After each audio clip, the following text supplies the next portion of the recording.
नमस्कार, मैं हूं कृतिका और पेश आज की प्रमुख खबर। स्वच्छ सर्वेक्षण 2022 की तैयारियों की समीक्षा करते हुए कलेक्टर मुजीबुर रहमान खान द्वारा जिले की सभी नगरीय निकायों को ओडीएफ प्रमाणीकरण तथा 3 स्टार रेटिंग प्राप्त करने के निर्देश दिए गए हैं। इसके साथ स्वच्छ सर्वेक्षण 2022 की प्रेरक दौड़ श्रेणी में सभी निकायों को कम से कम सिल्वर प्राप्त करने के निर्देश दिए गए हैं। कलेक्टर श्री खान ने कहा कि मुख्यमंत्री जी द्वारा सभी नगरीय निकायों को फरवरी 2022 को स्वच्छता संकल्प माह के रूप में आयोजित करने के लिए निर्देशित किया गया है। जिले के सभी नगरीय निकायों में स्वच्छता संकल्प माह के रूप में मनाया जाए। कलेक्टर ने कहा कि शहरों को स्वच्छ एवं सुंदर रखने के लिए हमें सामूहिक रूप से प्रयास करने की आवश्यकता है। नगरीय निकायों के संसाधनों का प्रयोग करते हुए शहर की साफ सफाई व्यवस्थाओं को दुरुस्त किया जाए। इसके साथ ही लोगों को स्वच्छता के प्रति जागरूक किया जाए। कलेक्टर ने कहा कि लोगों की सक्रिय सहभागिता के बिना स्वच्छ और सुंदर शहर की परिकल्पना को प्राप्त नहीं किया जा सकता है। हमें जनप्रतिनिधियों, नागरिक संगठनों, गणमान्य एवं प्रबुद्ध नागरिकों, समाजसेवी, छात्रों को इस अभियान से जोड़ने की आवश्यकता है। कलेक्टर ने निर्देशित किया है कि फरवरी माह में नागरिकों की सहभागिता सुनिश्चित करते हुए अधिक से अधिक गतिविधियों का आयोजन किया जाए। नागरिकों से फीडबैक प्राप्त कर स्वच्छता अभियान को गति प्रदान की जाए। कलेक्टर ने निर्देशित किया है कि सभी सामुदायिक शौचालयों का बेहतर रखरखाव किया जाए। इसके साथ ही सिंगल यूज प्लास्टिक पर कड़ाई से रोक लगाने के निर्देश दिए गए हैं। लोगों को समझाइश देते हुए सभी घरों से गीला एवं सूखा कचरा पृथक पृथक प्राप्त करें। शहरों में कचरा एकत्रीकरण स्थलों की पहचान कर उन्हें हटाने का प्रयास किए जाएं।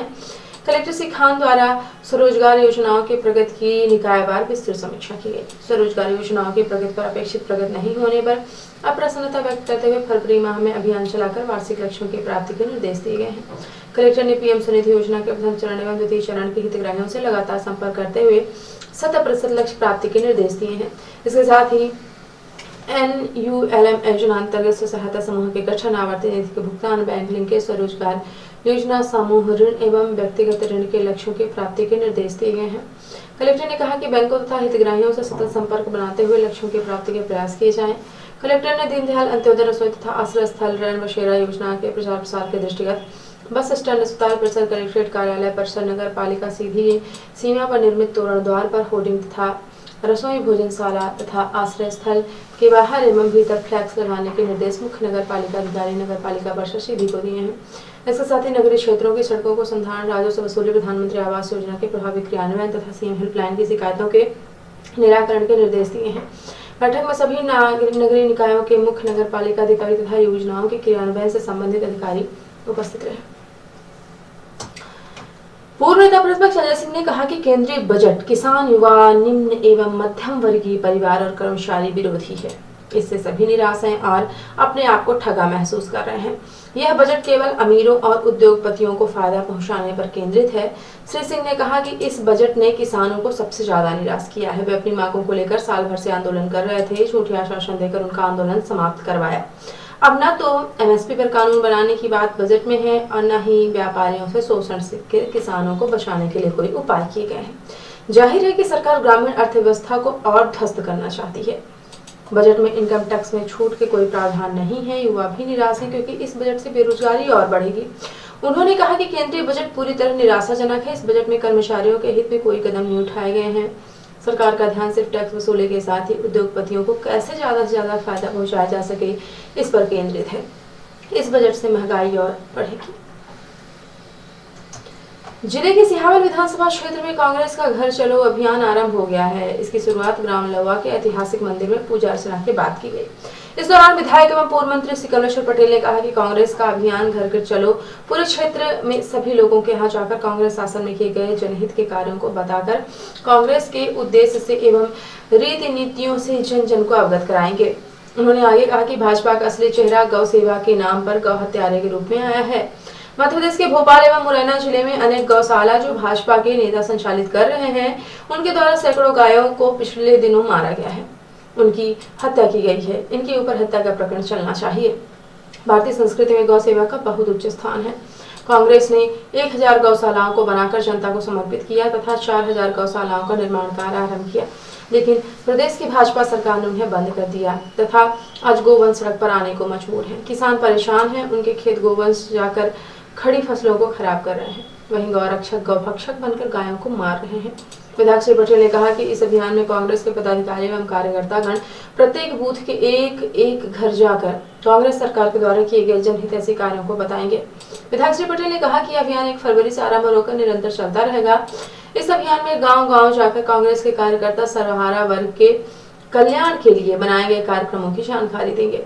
उन्होंने बताया कि कांग्रेस की सदस्यता भी इच्छुक व्यक्तियों को दिलाई जाएगी। साथ ही जनता को देश व प्रदेश की दयनीय हालत, महंगाई, बेरोजगारी, भ्रष्टाचार जैसे ज्वलंत मुद्दों के संबंध में भी बताया जाएगा।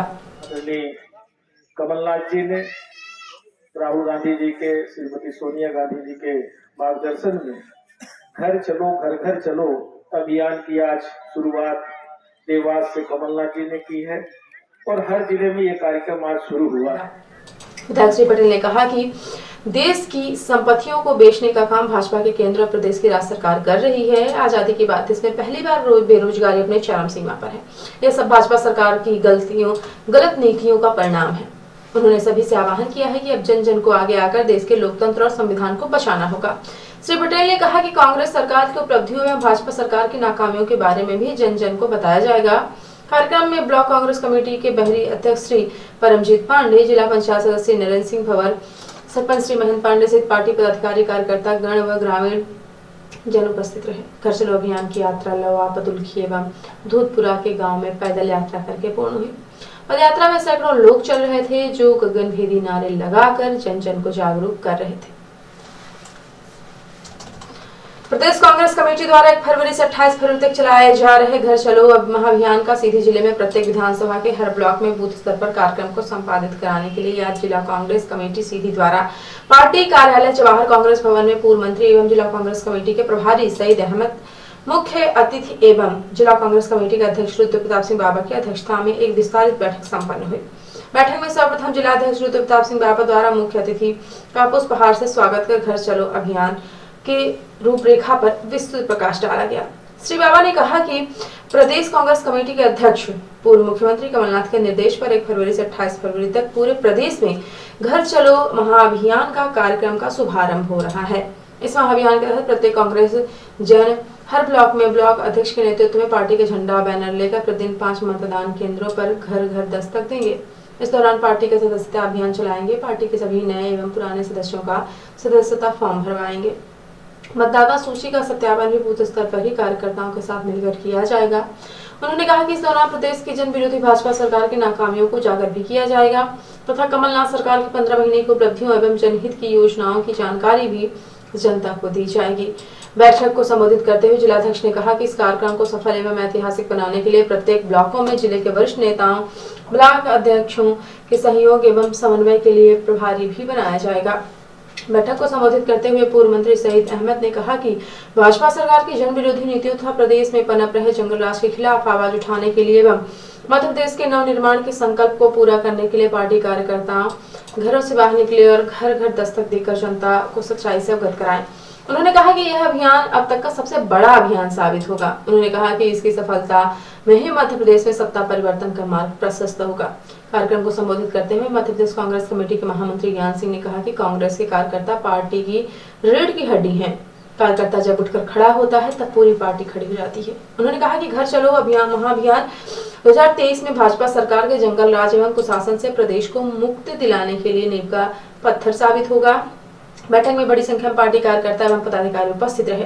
कार्यक्रम के दौरान कोविड-19 के प्रोटोकॉल का पूर्णतः पालन किया गया। संसद में पेश किए गए बजट पर अपनी प्रतिक्रिया में रोको टोको ठोको क्रांतिकारी मोर्चा के संयोजक उमेश तिवारी ने कहा है कि अब आम आदमी के लिए आम बजट का कोई खास मतलब नहीं बचा है। पहले सरकार द्वारा पेश किए जाने वाले बजट को सुनकर आम आदमी यह जानना चाहता था कि क्या सस्ता हुआ, क्या महंगा किया गया।